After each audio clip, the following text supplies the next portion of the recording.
আমাদের আজকের অনুষ্ঠানের বিষয় শীতকালীন অসুখ বিসুখ। সর্দি কাশি বা এই ধরনের সিজন চেঞ্জ হলেই একটা ওষুধ দিয়ে আমরা স্টার্ট করি, সেটা হচ্ছে অ্যাকোনাইট ন্যাপ। হেলদি ডায়েট খুব প্রয়োজন এই শীতকালে, কেননা এই ডায়েটের উপরেই নির্ভর করে আমাদের এই পেটগুলো সমস্যা তৈরি করে, বিশেষ করে জল। যেমন ধরুন আমাদের একটি ওষুধ আছে পেট্রোলিয়াম, কারণ শীতকালে শাকসবজি প্রচুর পরিমাণে পাওয়া যায়।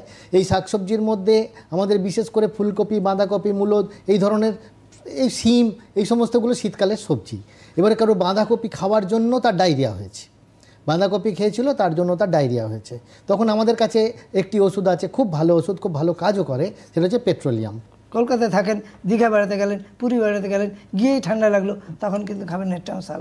যেমন গ্যাস হয় পেটে, গ্যাস হলে আমরা আপার অ্যাবডোমেনে গ্যাস কার্বোভেজ, লোয়ার অ্যাবডোমেনে গ্যাস লাইকোপোডিয়াম, হোল অ্যাবডোমেনে গ্যাস চায়না আর সিনকোনা। তখন আমরা কী করি, সেখানে অত পেশেন্টকে ইন্ডিভিজুয়ালাইজ করা যায় না বলে সবাইকে আমরা চায়না দিই, তাতে 80% লোক ভালো থাকে।